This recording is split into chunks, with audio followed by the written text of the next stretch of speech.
Good evening, everybody.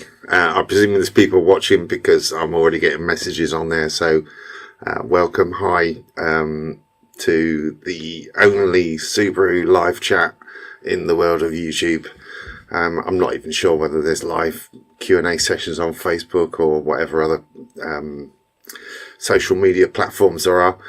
But yeah, this session is anything Subaru, so modifications, tuning issues, problems, self-tuning, ECU related fault finding, anything Subaru.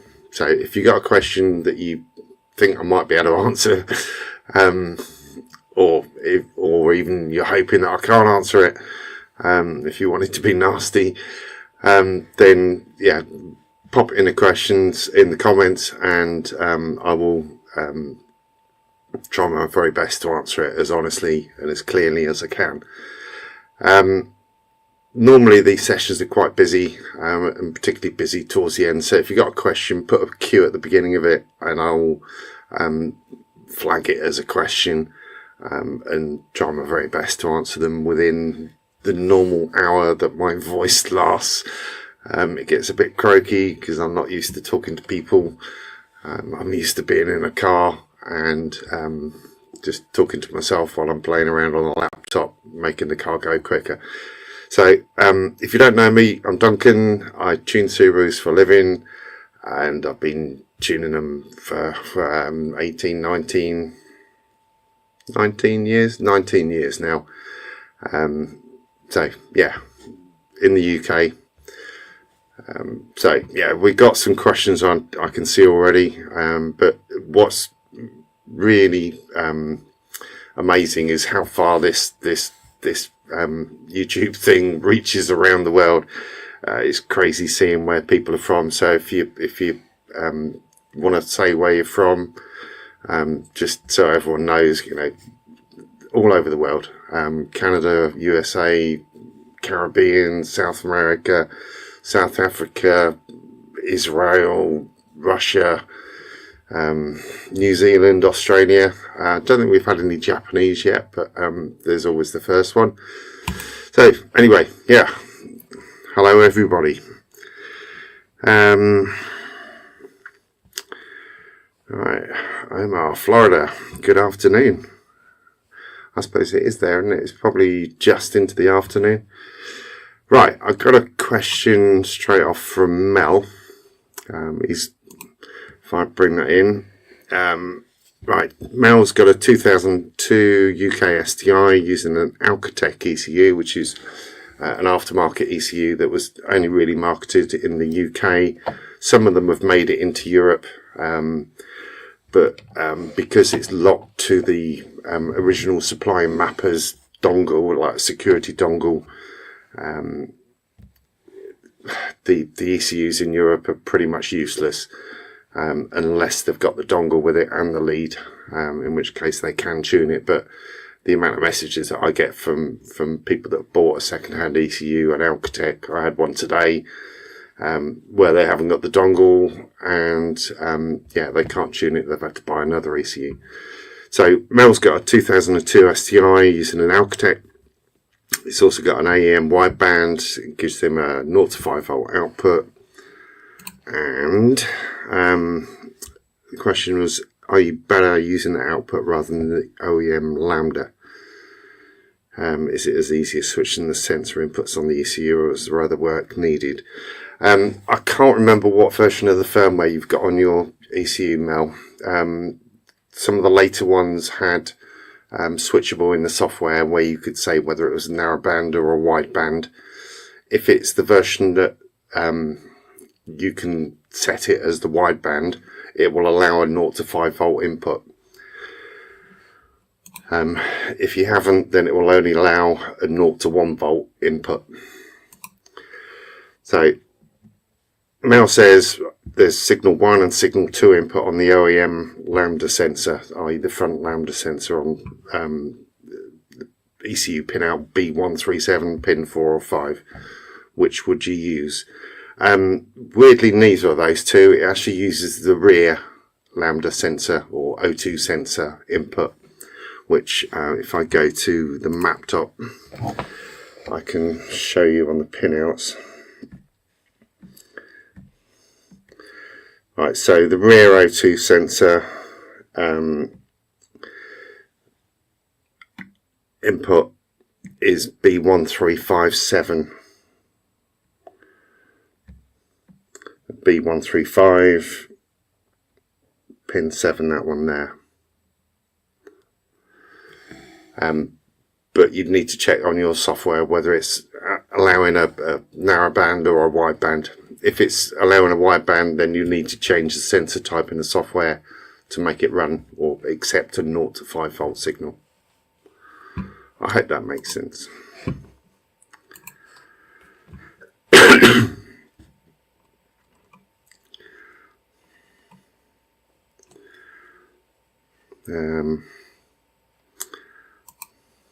Was working in Plymouth Roof Base this week, long drive. Yeah, I was, another hour and a bit beyond Plymouth this week, and it was a very long drive and a very long drive back.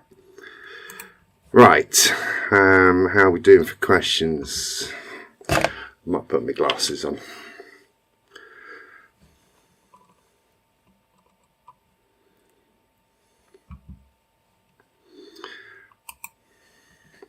Right, Sean James, hi from Leeds in the UK. O2 WRX, hesitation, slight judder on the throttle, not had the car long. That, generally there's a couple of reasons for that. It's a fueling thing normally, as you're going onto the throttle. Normally that's either the O2 sensor, where the O2 sensor, the lambda sensor, is not quite reading correctly or is not working at all. So the easiest way to tell whether it is the O2 sensor is unplug the ECU sensor or unplug the O2 sensor, which is on the driver's side strut tower on the UK car. It's the top plug, sort of red, black, blue, grey wire. Unplug that, reset the ECU and see whether it still does it, because that would just revert back to the MAF sensor side of things, or it could be the MAF sensor itself that's dirty or failing, but without data logging it, it would just be a question of change one sensor, see whether it fixes it, change the other one, see whether it fixes it, or you can take the car to someone that could plug in and actually see which sensor or what is going on. I would recommend taking it to someone that can plug in and actually data log it before you spend the money on an O2 sensor and a MAF sensor, because it could be something else entirely.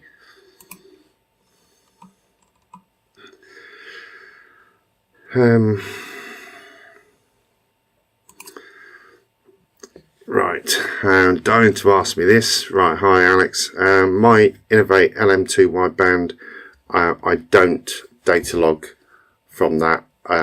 Generally, when I'm mapping, if I'm on in the passenger seat, I've got the wideband showing directly above the laptop, so I can see the values there and then.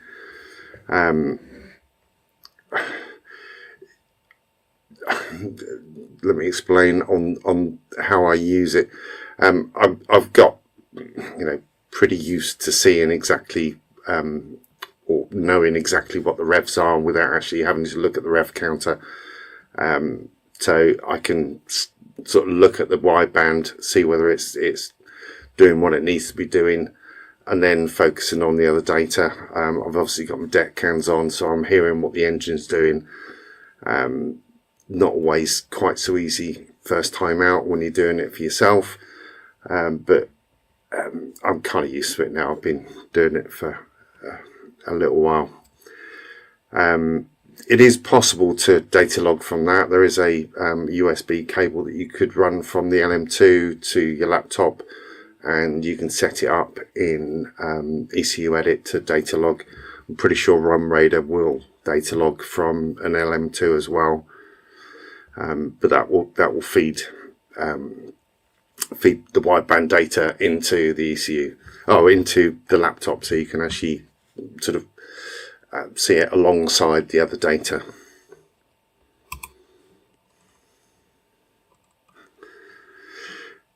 Right,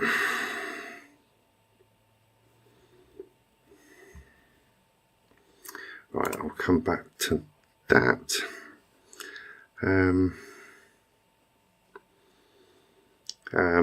Yeah, no problem, Mel. Yeah, it uses the rear O2 sensor or lambda sensor input.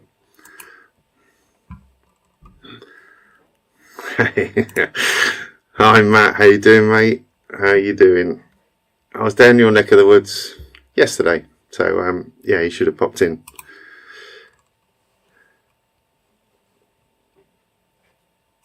Right.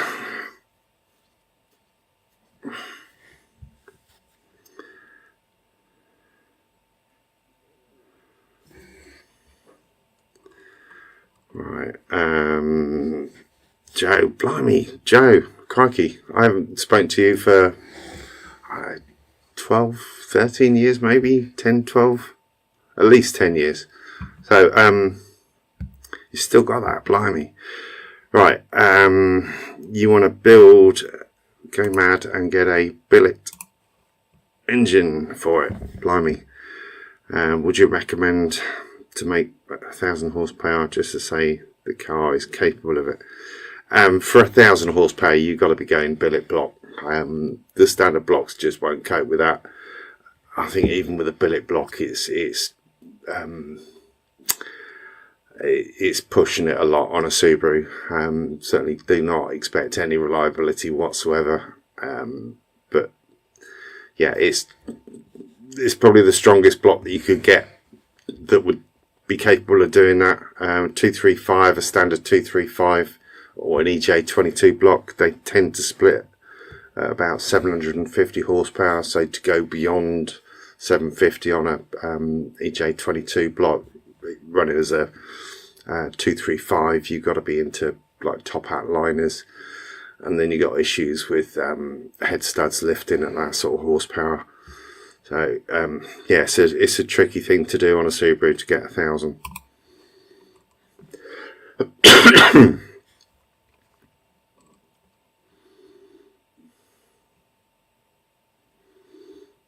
All right, there we go. I think I've just answered your question, Sam. A sleeved 22 block is what you need to get above 750. I broke 2 EJ22 blocks, like the standard liners, split at above 750, whereas the top hat liners will cope with that. I was running 850 on mine. But because I was running nitrous as well, it's really easy to get greedy on that, and the head gaskets or the heads kind of lift a little bit if you get a bit too greedy with it, even with 14mm head studs.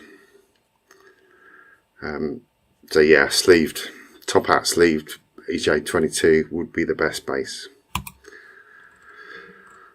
Right, boom, boom, boom, boom. There we go. Right, Ben's one of my Academy members. He's also mapping Subarus himself. He's up in the sort of North Yorkshire, Hull sort of area. So if you're in that area and you wanting to see whether you got an issue with the car or whatever from a mapping point of view, speak to Ben Carmichael. But yeah, he's got LM2 going into Rom Raider.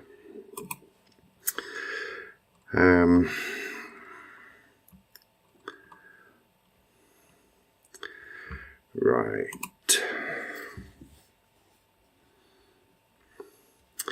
Okay, 2010 2.5 WRX full exhaust intake RCM fuel pump hybrid, not mapped yet. Loud pops and bangs, huge flames.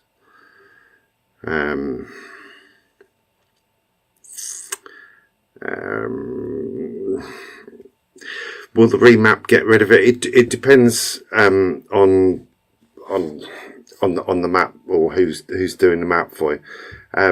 If you're wanting those, then the map can accentuate them, can make the pops and bangs louder and more sort of machine gunny if you're wanting that kind of thing, or if you're wanting it to wanting the pops and bangs to disappear, then it may well be that it's over fueling, and things need to be just slightly more efficient, and then that will get rid of it. But whoever's doing the mapping, tell them what you want and they should be able to do it.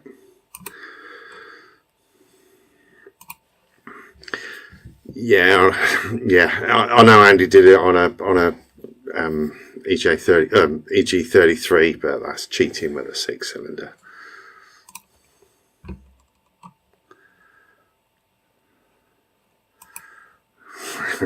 Thoughts on blow off valve? I think I've done a video or two on that. They will never improve the performance, in my opinion. The standard blow off valve works perfectly. It is efficient. They don't break. I've had one break in 20 odd years. Aftermarket ones, because they're venting to atmosphere and the top of the bonnet in an airflow generally, oil and air and dust, and it just makes a grinding pace, and they generally stick open and cause problems. Most of the running issues, like stalling at junctions, stalling in general is because the dump valve is not shutting quick enough or is jammed open.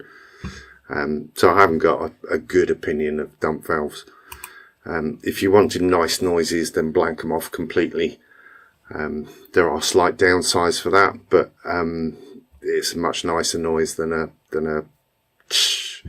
or whatever the dump valve of choice makes for you. But I'd either run the standard one or blank it off completely.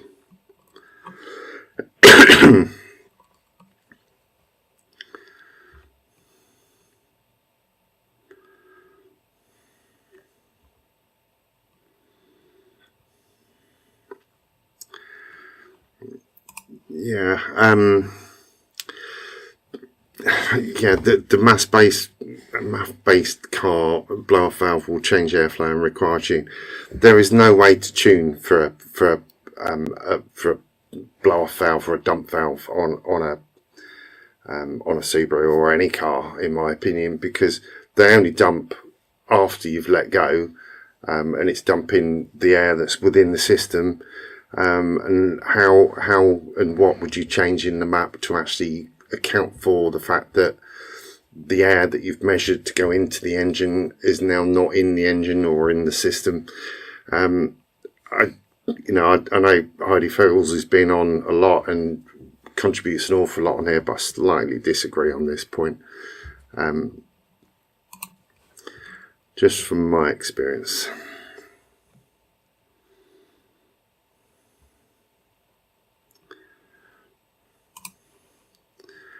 Hi Sol. I will do that, but for the Academy members, absolutely, but not on the public Q&A sessions.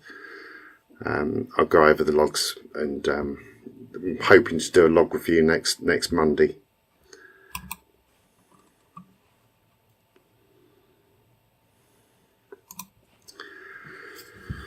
Right, have I noticed any difficulty with the deck cans when there are thermal spacers installed? None whatsoever. Even with the plastic manifolds, the noise comes through, and you can hear it absolutely clear as day on there. If you've got a swish manifold, like a Process West, like with the big swoopy one, or a Cosworth manifold, where there's nowhere to actually bolt the deck cans onto, then back of the engine block near where the OE knock sensor is works perfectly fine. It's slightly noisier. There's obviously, you've got transmission and gearbox noises that your ears have got to kind of wade the way through to get to the sound of deck, but it's not a problem to listen to it there.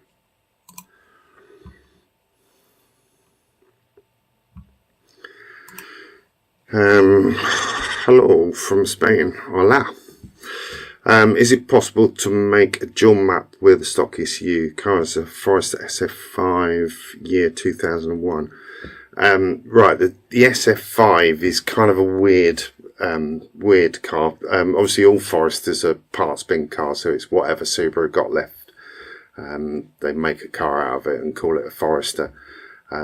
They're all individual, and I could have two Foresters from the same year of manufacture and they'll have completely different parts on.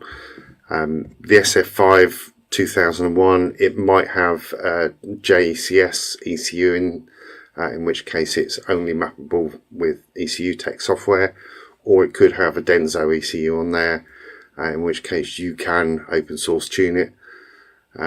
If you can open source tune it on that ECU, then there is no reason why you couldn't run a Carberry ROM on there and run multiple boost maps, so high and low boost.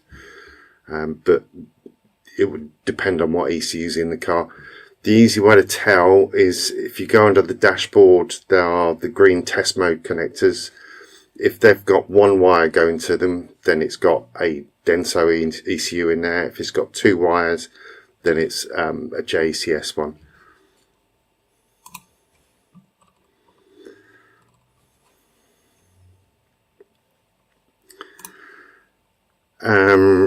Right, subject crazy power. Is that the reason RCM used a 2 litre on the gobstopper?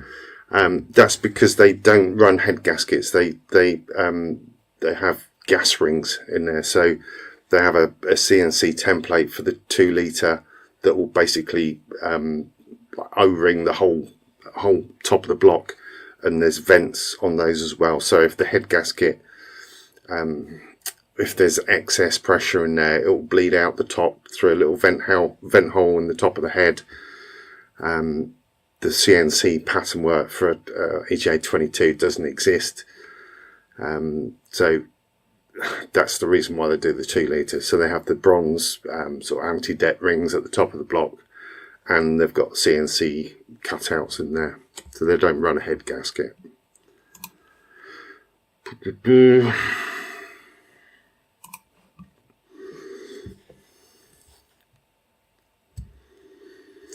Right, don't know.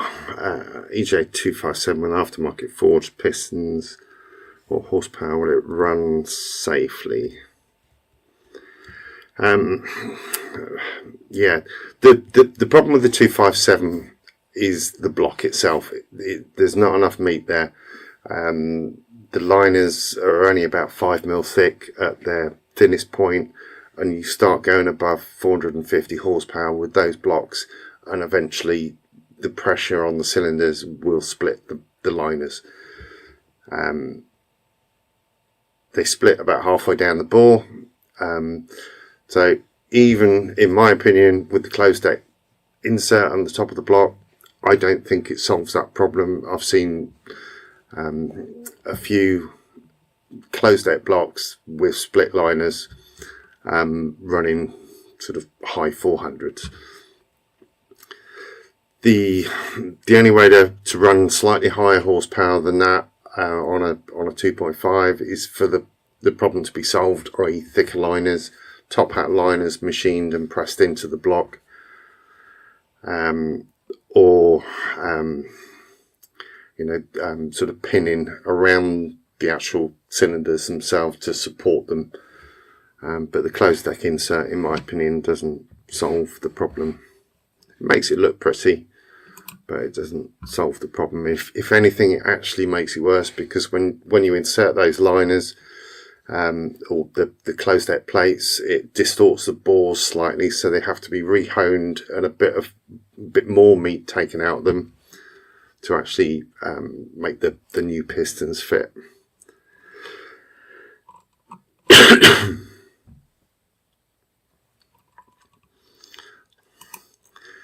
Yeah, I had a Turbo Smart Supersonic on my Bug-Eye STI. It was really loud, offensive, but if you weren't on full throttle when you're lifting off, it just sounded like a bus. Yeah, I got rid of it.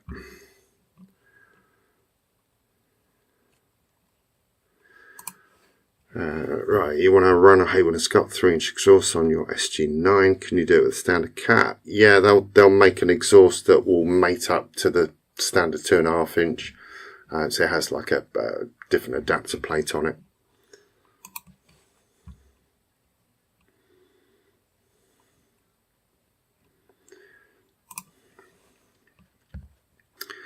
Right, Owen. Hi, Owen. 95 Impreza, need to do an air temperature switch. Where do I put it, and what wires do I use from your mass sensor? You're going MAFless. Right, okay, let me get the actual PDF on that. Boom, boom, boom, boom. Okay. There we go. So on a 93, 96, so your 95 will be in that. Pins 2 and 4 on the MAF sensor wiring. Connect those to your new air temperature sensor and that will sort it.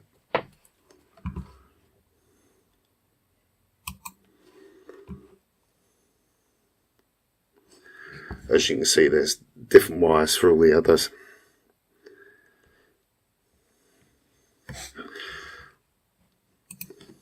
Just in case anyone's got any questions on how to do that on the later years. Okay.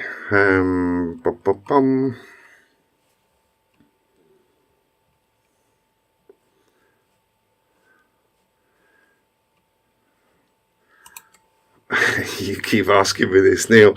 I'd happily come up, but I need a bit of work up there to do it. So if you wanted to organise like 3 people up there to map, I'll gladly take a trip up.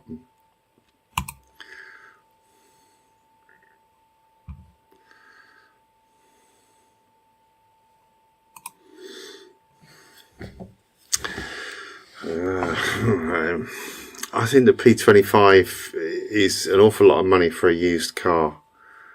I wouldn't turn one down, but it's not a car you can actually drive anywhere. You driving it, you're putting miles on it, and to me, it's the same as a 22B. It's sitting in the garage, nagging you to drive it, but you don't want to drive it because every mile is depreciating it, or is a risk of it being written off. Why didn't they use a 207? I don't know. Maybe because the P20 had already been done, and they wanted to use some 2.5 blocks that they had. I don't know what they've done as far as making the engine safe at that. It will certainly have forged pistons. I would have thought that they would have done some kind of support work on the bores, or even lined them.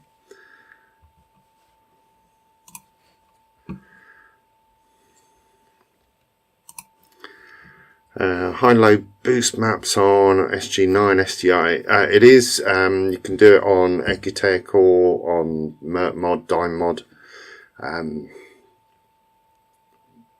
Yeah, or you can do it like real ghetto tuning way and have a switch on the boost solenoid.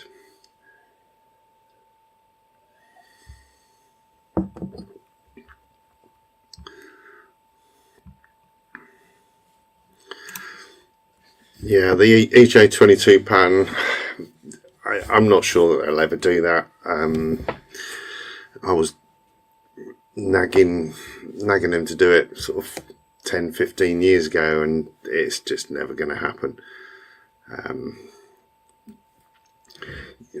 There are very few people that are wanting to get above 800 horsepower on a Subaru. Doing that amount of work, that amount of CNC work for the handful of people across the world, is probably not worth it. And in the US, they think the EJ22 is rubbish. They're wrong. They're only saying that because they want to sell the 257s that they got on the shelf. Alright, let's do that. Road or rollers? Rollers would be my preference. It's more precise, it's safer, and it's a lot easier to concentrate on actually mapping the car rather than the road conditions or other people that are on the road, or the police or anything like that. The road, I map plenty of cars on the road. It's perfectly doable. You get almost the same result, but it's so much easier on the dyno to see where you might have a slight dip in the power that you wouldn't feel on the road, so you can get a much smoother result on the dyno.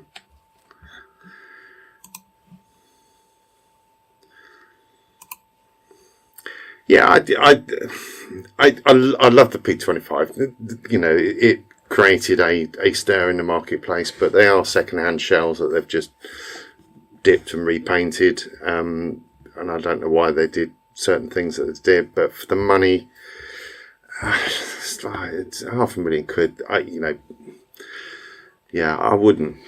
If I had £500,000 spare doing nothing, then I probably still wouldn't.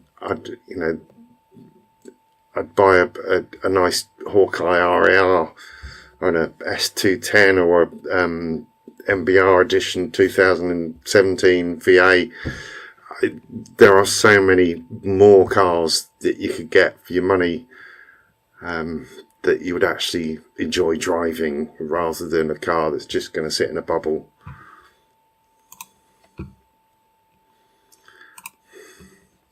Yeah, well, you and I both know that they are wrong when they say that. I think it was Fred that he mentioned to a big American tuning engine manufacturing house, and they said, "Oh, you don't want to go EJ22. It's a weak engine." It's complete and utter bullshit. The 257 is a weak engine. The 2.5 is a weak engine. The 22 will take so much abuse.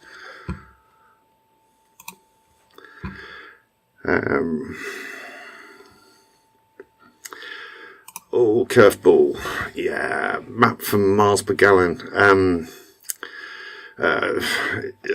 my own car, yes, I do, because I do a lot of miles. I think so far this tax year, it's like 28,000 business miles. So there's private miles on top of that. So yeah, I'm concerned about economy because I'm driving a Subaru every day doing, you know, whatever that is, 3,000 miles a month. Yes, I have. I tune my car leaner, or, you know, the map that I put back on there after I've done the dyno runs for the videos and whatever. I run a slightly leaner map than I would do for a customer. You can also play with the cam timing to get a bit more economy, but it's always a borderline between making it slightly jerky. It's a Subaru, they're never going to be economical. But on mine, if I'm easy on the throttle in I mode, I can get 400-ish out of a tank. I think it works out about 35, 36 of the gallon to a UK gallon.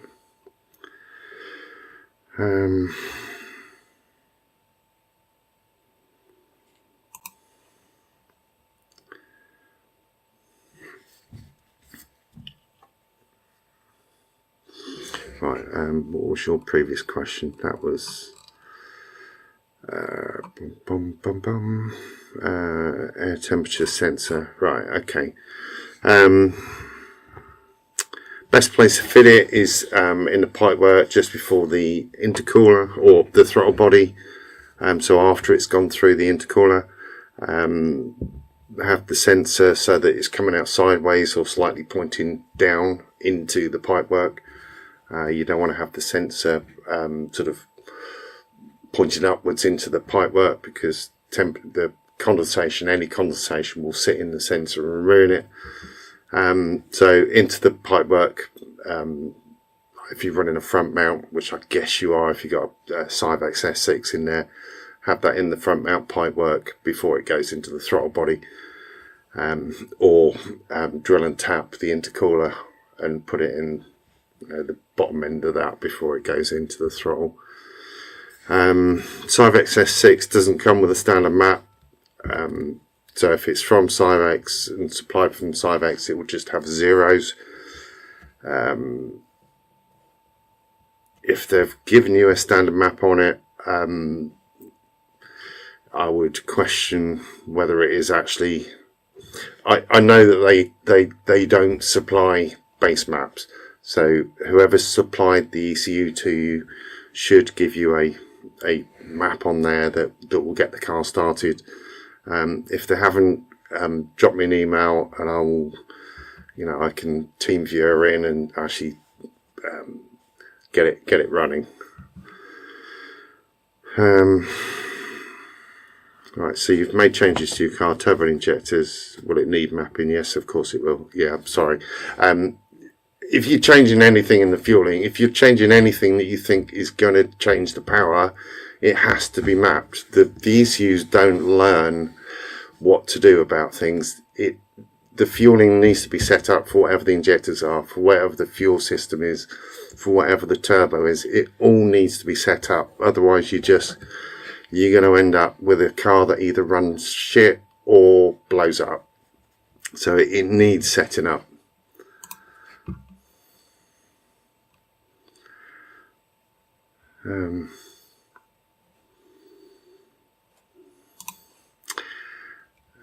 How long do you think the engine would last that safe? What, on mine? I don't know. I am going to, all of my mileage, all of my actual mileage, apart from fun mileage, will be in the SH. I've mapped them with 300,000 miles on, so I see no reason why it can't do that kind of mileage.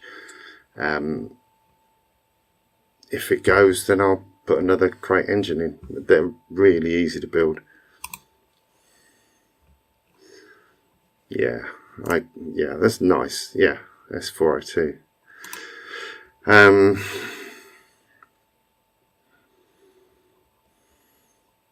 Yeah, I know, Carl. 3,000 a month. I do an oil change every other month.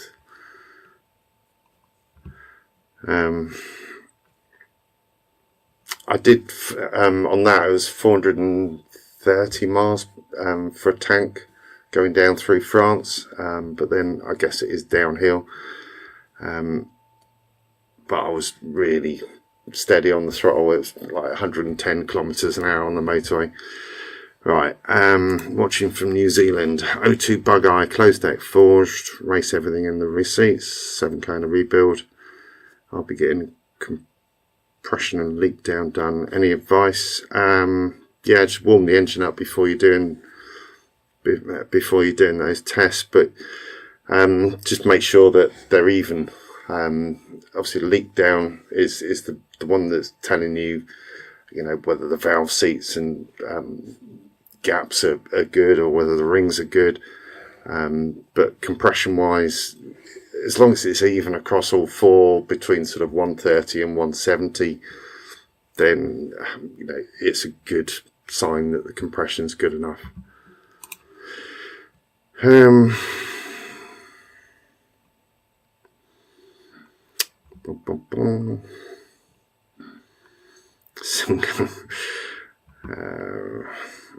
Right. Oh gosh. Right. Wolfie 1091. What size sway bars would you recommend for a GC8 autocross car? Yeah, there's lots of different opinions on sway bars.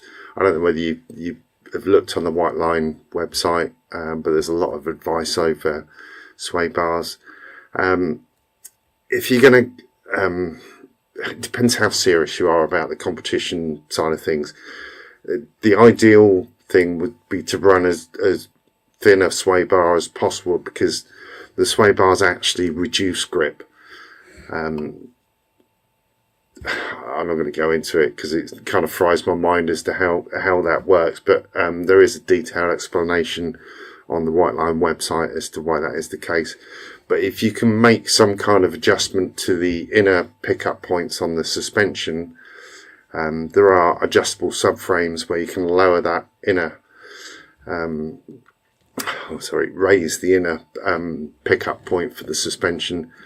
and that will actually make the car corner flatter. You don't need to run quite so much anti-roll bar or sway bar, and you will actually get more grip out of it. That and widening the track will help. If you're not able to do any of that with the pickup points, then 22 adjustable on the rear, 20 on the front makes it nice and pointy for normal sort of driving or spirited performance driving. If you're getting like really serious about it, 24 at the back and 22 at the front, but 24mm anti-roll bars on the road are not quite so nice because you get a lot of side by side sort of action, and you can be bounced along the road like this, and it's quite annoying.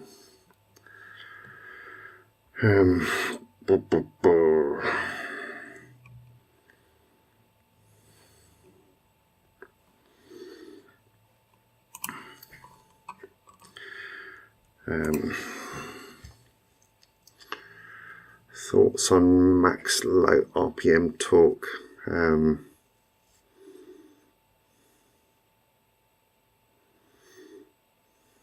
Well, when you say a lot of torque, around 3,000, what sort of figures are you talking? I did a car, I think I videoed it, the nitrous car wheels impressor with a nitrous. We tried ramming loads of nitrous in it, about 2,500 on that, and the torque was immense, so immense that the clutch just died the first time we tried it. EJ25, obviously you're going to have issues with cylinder cylinder pressures on a standard block. Yeah, it just depends on sort of figures that you're talking.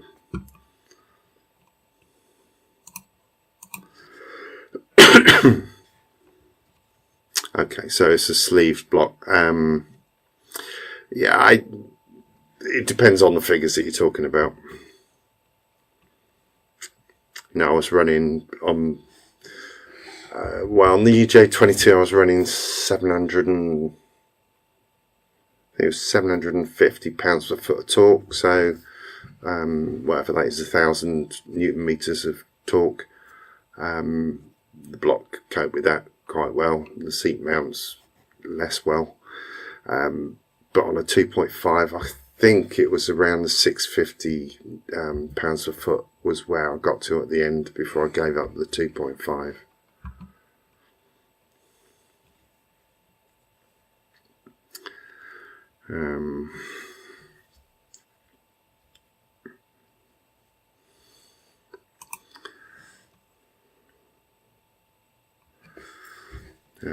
Right, yeah, I'm right. Never came with a map. Yeah, just remembered had Matt Horner, but okay.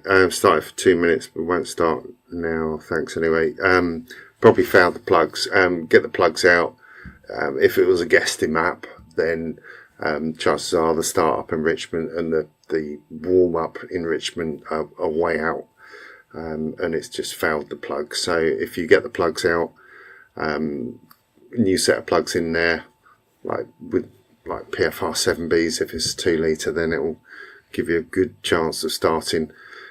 If it's not even trying to start, so if you look in the SCAL software and it's not getting into 720 sync, then it won't even try to start. It could be a cam or crank sensor signal problem. I did a video for the Academy members on Cyvex install that talked about like viewing the sync log, where you can see the crank and the cam sensor signal traces, which is really handy for diagnosing issues. It might be worth signing up to the Academy, getting to have a look at that video and actually getting the software up on your laptop.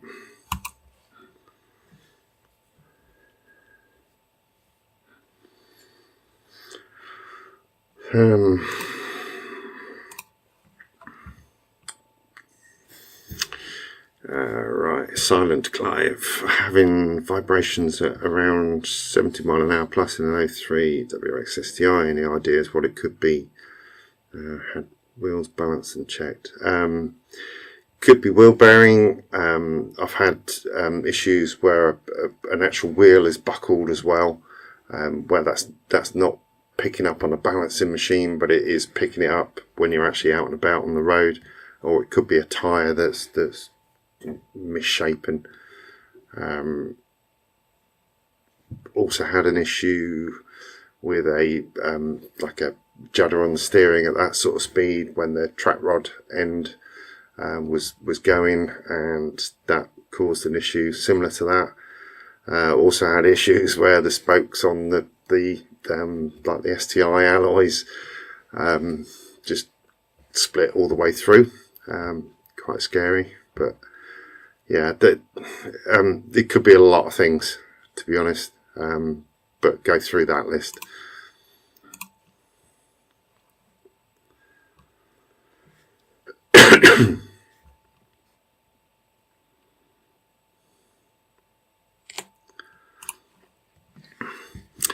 Right, would it be okay to run a TD05 or VF43 on an EGA 255 while doing daily driving before mapping? Yeah, off boost, it's not going to know what turbo's on there, so it's not going to cause any issues so long as you're not going on to boost. As soon as you go on to boost, you risk flowing more air through the MAF sensor and through the car, and getting way beyond where the map is set up for. So if you're putting a VF43 on there, then you take the Artmore, yeah, keep it off boost and it should be absolutely fine. And I mean off boost.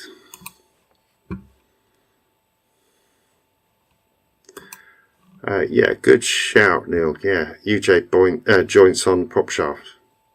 Yeah, and that centre, the centre bearing as well on the prop.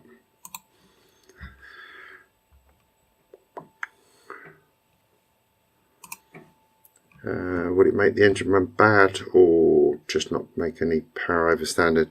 Yeah, I just wouldn't take it on to boost if you're fitting a bigger turbo on there. It's just not worth the risk. So if you're going to fit this and then drive it around until it was mapped, then do it 2 or 3 days before rather than a month or 2 months before, because there's no fun driving a Subaru off boost.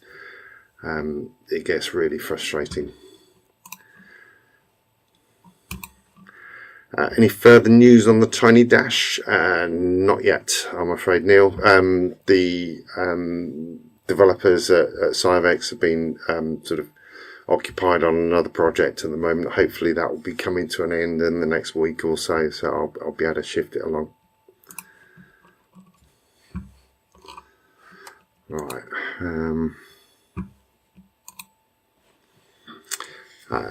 Right, have I ever mapped rotational tick over, rotational idle? Yeah, on a Link ECU, yeah, done that several times. I'm not a fan of it personally, but people do it, or people want it, they think it sounds cool, and it does sound cool, but yeah, on a Link ECU, on a standard ECU, I haven't done that.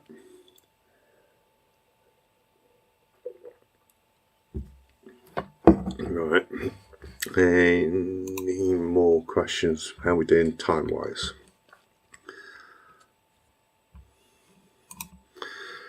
Right, okay, hi Sol. Gotta say, I love your farm. That's wicked, absolutely superb.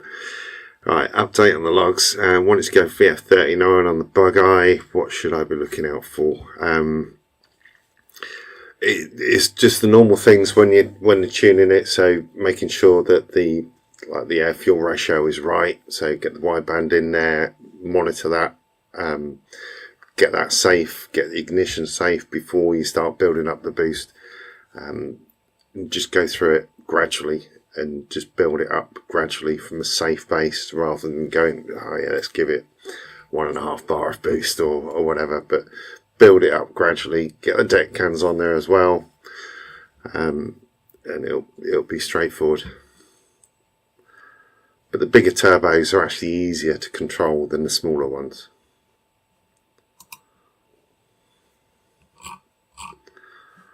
Bum bum bum bum. Right.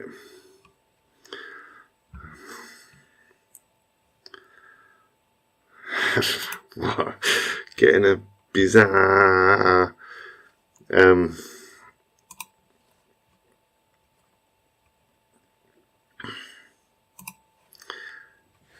yeah, it is, but that's not why people run it. You know, they run it on anti-lag, just to make it sound cool at McDonald's. Very few people run these things properly. Boom, boom.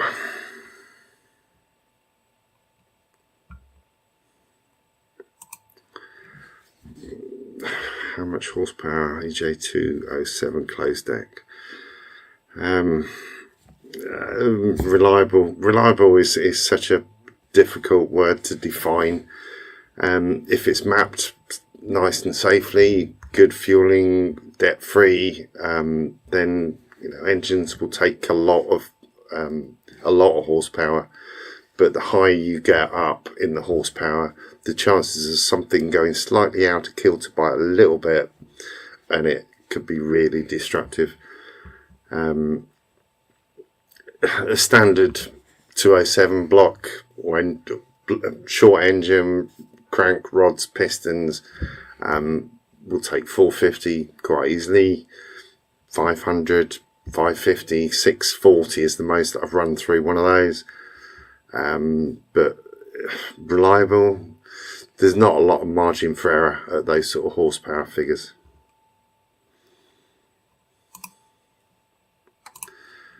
Yeah, it will do that. If you, the chances of, like with the bigger horsepower, the opportunity for something to go wrong is higher. So you got to be really unlucky on a low horsepower EJ207 to break it, or really stupid in a lot of ways. But like if you're ignoring issues, but when you get higher horsepower figures, when things go slightly out of kilter, then it's the time to sort of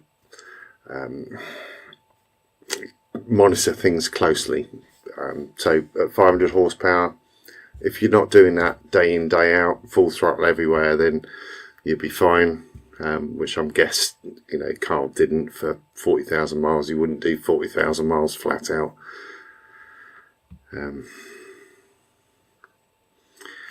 Yeah, bad tunes. It's easy to it's easy to kill an engine at 200 horsepower if it's not running right. But if it's running right, good chance it'll run at 600 horsepower or 700. Right, how are we doing for questions? I think I've got everyone's question today, but if there's any other questions, get them in now, otherwise I'll shut the session off. There's always a bit of a lag between when you type in on the comments and to when I see it. It's normally about about a minute. So I'll just waffle on for 30 seconds more until there's no questions or comments. If you want more information on the self-tuning side of things, I do kind of cover a lot of detail on the main public videos, but there is lots more videos in the academy side of things, and there's a join now button at the bottom if you want to explore that. There are loads of members in the Discord group that I run alongside that, where the guys are all over the world and everyone's helping everyone else out, and it's a great community, as you would have seen from some of the videos of the guys that sent them in, that I put out last weekend. Fabulous guys. Academy Dyno Day, yeah, I think we could do one of those somewhere. yeah, I think it'll be a good thing to do for the UK and for the guys that want to come over.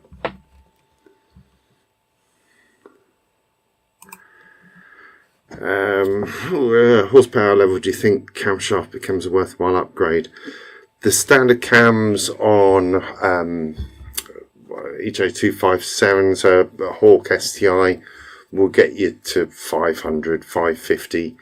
To get more horsepower than that, obviously you need to have turbos, ejectors, all those sort of gizmos. But at that point, like the heads are choking it up, so you need better cams, like the likes of the Kelford 272s or whatever they are, 270s. So the higher lift, longer duration, and then you've got to be doing valves and valve springs. So it's a really expensive upgrade. But generally up to 550 on STI heads and 500 on WRX heads is kind of the limit.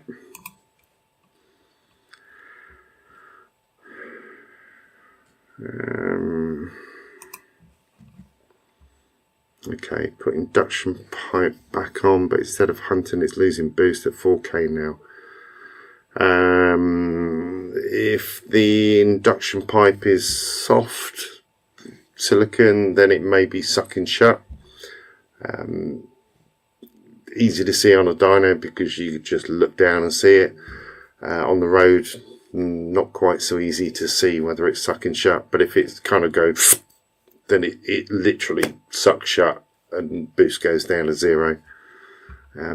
So it might be worth doing that if they're sort of trying to see whether there's some way of seeing that with a GoPro or something in the engine bay with a torch, or getting it to a dyno, get it recreated on a dyno, and it'll be easier to see it there and safer. Right, any more questions? If not, I'm gonna go and chill out, and I'll shut off this session now, and I'll see you in the next video. Hopefully there'll be a video out. May not be Saturday morning, but almost definitely on Sunday. And there's last question: ignition coils, do I recommend? Standard ones are absolutely perfect. Standard OEM, whatever the make of them is, I can't remember what the make is, but the standard OEM coil packs. The grey ones are obviously the STI ones, and they're slightly better, but the standard black WRX ones are fine. Not really an issue with those. They're starting to fail a little bit now because they're old, but not because they're unreliable. It's just because they're 25 years old, 20 odd years old. Right.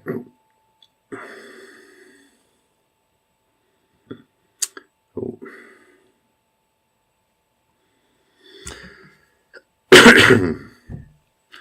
Right, just one last question, Craig. And